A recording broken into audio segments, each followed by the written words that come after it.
आज रविवार म्हणजे बघा नॉनव्हेज डे. जसं की मागच्या व्हिडिओत सांगितलेलं रविवार होता, बाजारबिजार केलेला.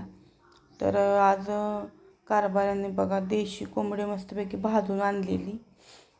मग काय म्हणलं आज मज्जाच होती. खरं कारभारी म्हणले बाई सुक्कं बिक्कं काय करू नको, फक्त मस्तपैकी रस्सा कर. का तर चिकन मटण खातो आपण सारखंच, मासे वगैरे, पण देशी कोंबडी वगैरे नाही आणत जास्त.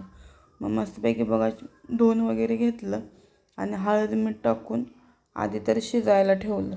का तर याला शिजायला जरा वेळ लागतो, म्हणून म्हणलं आधी शिजत घालायचं. शिजत घातल्यावर इकडं बघा मसाल्याची तयारी केली.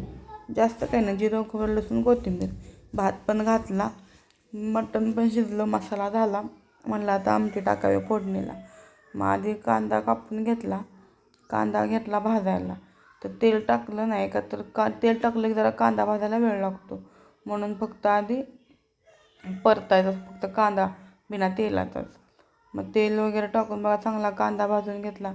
कांदा भाजून घेतला की त्याच्यामध्ये जे आपण केलेलं मसाल्याचं वाटण आहे ते टाकलं. मग हे वाटण फक्त जरा तेल सुटेपर्यंत चांगलं परतून घ्यायचं, म्हणजे खायला पण टेस्ट येते.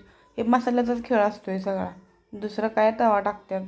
फक्त मसाला वगैरे चांगला भाजला मग चांगलं लागतं खायला. मग तोवर तिकडे एका बाजूला मी पाणी पण तापत ठेवलेलं आमटी टाकायसाठी. गार पाणी टाकलं की कट येत नाही आणि टेस्ट लागत नाही. मग इकडं बघा मसाल्यात मी थोडीशी चटणी टाकली.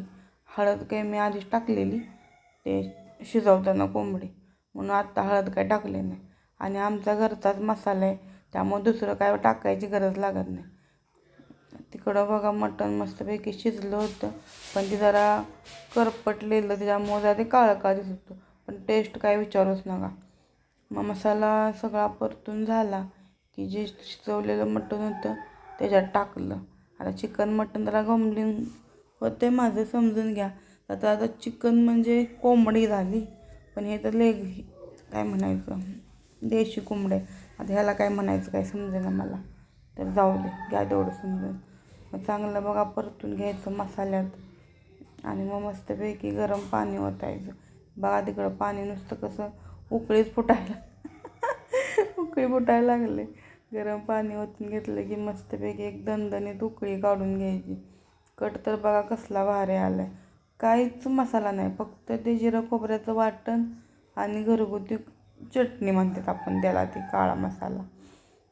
मस्तपैकी बघा इकडं झालं आमटी. मग रस्साच होता त्यामुळे म्हणलं मस्तपैकी गरमागरम भाकरी करून घेतल्या. आणि बघा आजच्यासाठी बस एवढंच. व्हिडिओ कसा वाटला ते कमेंट करून सांगा आणि लाईक करून जावा.